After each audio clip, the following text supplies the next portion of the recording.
Hello and welcome back to the Movie Memo Recaps. Today we are going to recap a 2015 movie titled Barely Lethal. Please be advised that there will be spoilers ahead. In the opening scene, we are introduced to Prescott Academy, a government-run secret institution that trains young girls to become assassins.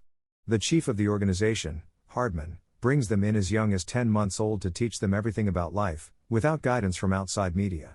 Little girls of the Prescott Academy are trained to be killing machines. They learn to shoot at 3 years old with guns that are taller than they are. When they turn 5, they are taught to drive, and within a year, they can skillfully indulge in a high-speed car chase. Every day, they practice different forms of fighting skills, so when they turn into teenagers, they can be used for several dangerous missions without being suspected. The number one rule that Hardman stands by is no attachments. Therefore, although the girls are all orphans, they have never been allowed to form connections with each other. They aren't given any names and are known by their agent numbers. Currently, the best student in the academy is number 83. She shoots like a killer that she is trained to be, and fights the best among everyone. But the no attachments rule never made sense to her. One day, the girls are tasked with poking a stuffed toy with a pen. While the other girls do as told, 83 holds the toy to her chest. Hardman presents her as a bad example and tears the toy's head. 83 has emotions piling up inside her that are set to burst any day. As time passes, she grows into a teenager with outstanding fighting skills. Her biggest competitor is number 84, who has always been the second best at everything. She despises 83 and could kill her if they weren't working for the same agency. 83 is the first one in her class to be activated, meaning that she is sent on dangerous missions before all of her classmates. As usual, 84 is not happy about it, but she has no authority to protest. After being activated, 83 goes on several missions. Since she is a teenager, she is never suspected of being an agent. She completes all of her tasks with ease, impressing Hardman. However, she still longs for the normal teenage life that she never got to live. In one of her missions, she is spying on a target when she notices a party going on next door. Seeing the teenagers dancing and having fun makes 83 realize that her life isn't normal. She has missed a huge part of her childhood and doesn't want her teenage years to go in vain. 83 decides to flee from the establishment and its responsibility the next chance she gets. But before that, she has to know what being a normal girl actually looks like. For this, she starts to gather intel on teenage high school life by watching movies like Mean Girls, The Princess Diary, and Clueless. Every time she is away on a mission, she buys magazines to secretly read them during boring meetings. One day, her habit gets her in trouble when Hardman finds her reading a magazine as he is briefing her about an important mission. He orders her to come back to her senses because the next mission is very dangerous. An arms dealer and the most dangerous woman in the mafia, Victoria, was located in a city 8 hours ago. She has to be captured alive within 2 days or else she will disappear again. 84 wants to go on the mission hoping that it would make her Hardman's favorite, but 83 is given the task. In the following scene, we see that Victoria is in a construction zone with 3 hostages. She insults them and takes their blindfolds off. All of a sudden, the female hostage reveals that she is 83. In an instant, 83 attacks Knox and overpowers all her henchmen. She ties a hook to Knox that goes up to an airplane flying overhead. At last, they are pulled up to the plane and 83's mission is complete. But since Knox still has her gun, she points it at her. 83 cuts the harness and drops into the river below, while Knox is pulled inside the airplane.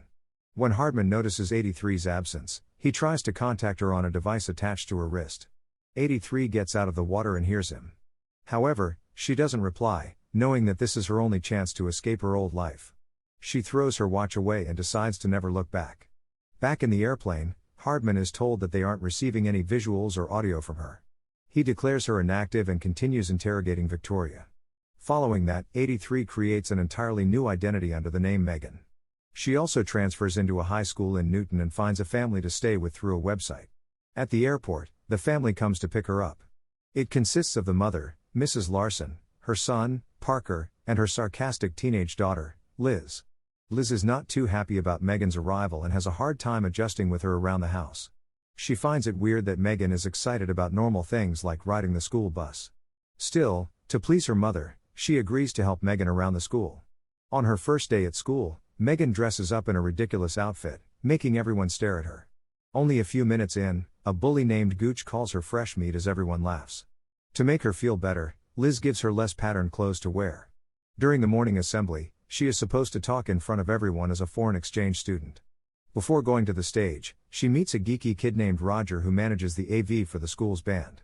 As per the movie she has watched, Megan declares him a nerd. She is introduced to the entire school, but they make fun of her, calling her names. Soon, they start asking her to go back to Canada, where she came from. When the chanting gets louder, the school's band leader, Cash, interrupts the crowd with a song. He is the most popular guy in the school and is liked by many. Megan is also instantly attracted to him. During the lunch break, some cheerleaders call her to eat with them, but she refuses, assuming that they are mean, like the cheerleaders from her favorite movies. In biology class, she again meets Roger and makes friends with him. He seems to be attracted to her, but all Megan can focus on is Cash. The next day, she is assigned as Cash's lab partner. However, other girls from the class ask her to choose another partner, wanting Cash for themselves.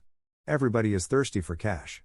After the class, the girls tell Megan that Cash likes girls who play the school's mascot. A gullible Megan believes that Cash is a furry and fails to realize that they're just trying to set her up and goes to audition to be the school's mascot.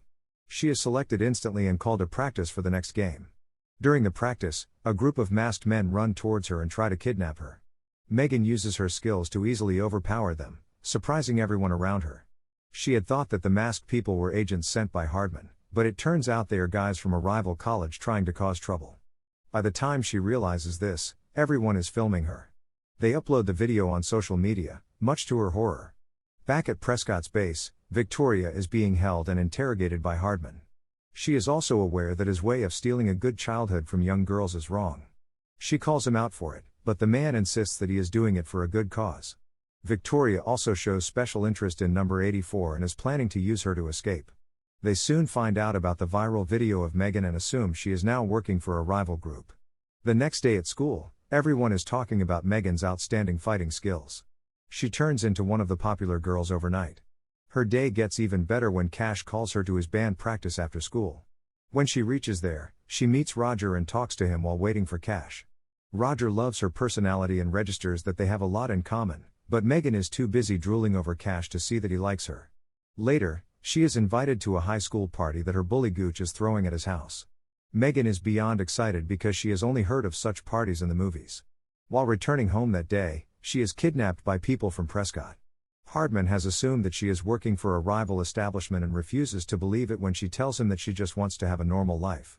He injects her with a truth drug and finds out she is actually telling the truth. Hardman feels entitled to her life since he taught her everything she knows. He orders her to return to base in 2 days. Following that, his people dump her on the front porch of the house to make Megan look like she's just drunk. When Megan meets Roger the next time, she invites him to Gooch's party, but since his father is strict about parties, he refuses to go. Megan would feel better if he was there since he is her only friend in the school. Later that night, Megan comes to the party with Liz, who was forced by her mother to accompany her. To Megan's surprise, 84 is also at the party, now going by the name Heather. Megan thinks Hardman sent Heather to keep an eye on her, but Heather doesn't confirm or deny the claim. Roger also comes to the party looking for Megan, but is disappointed to see her kissing Cash. By the end of the night, Cash asks her to be his homecoming date. The next morning, Megan gets on the school bus to see that Hardman is disguised as the driver. He is there to warn her that Victoria has escaped from Prescott and is planning to take revenge on her. He offers her to return to Prescott, but Megan refuses. Later, we see her and Liz driving to school when they are pursued by a masked assassin. While in a car chase, Megan tells Liz the truth about her past life. They eventually crash in a junkyard, along with the assassin's car. The assassin is lost, but Megan recognizes her to be Heather by the scent of her perfume. Liz is in the hospital after the crash. Megan wants to leave before more people get hurt because of her, but Liz thinks that Megan trying to abandon the family would be worse. Starting that day, they get along well. Megan tells Liz everything about her life as an agent. They shop for outfits for homecoming together and get each other ready for the special night. Liz goes out with Gooch, who has changed after spending time with her at the party. Poor Liz doesn't understand. Once a Gooch, always a Gooch. Meanwhile, Cash and Megan go together. Megan had thought that the night would be special, but Cash hardly talks to her. After spending some time with him, she realizes that his entire personality is being popular. She dumps him and goes to Roger, asking him for a dance. To her surprise, he declines and turns to his date for the night, Heather. The girls argue about who gets to be his date and eventually get into a fight. They wrestle around the venue, destroying the decorations. Eventually, they end up in the kitchen, where Heather is about to stab Megan. Liz sneaks up on Heather and stabs her in the leg with a corndog stick. Then, Megan hits Heather over the head and knocks her out. Following that, the girls run back home to see that Victoria and her people have taken Mrs. Larson and Parker hostage. Megan fights them efficiently, until they capture Liz. She stops resisting for the family's safety, but still has to hope that Hardman will come to save her. Victoria laughs at her for being so naive and reveals that she was the very first Prescott girl.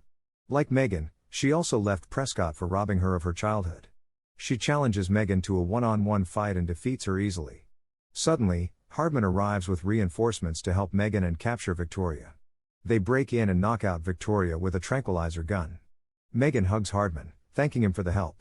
In the last scene, she stops Roger on his drive home and brings him with her on a helicopter ride. Thanks for watching. If you are new, don't forget to subscribe for more of these recaps. Until next time, have a nice day.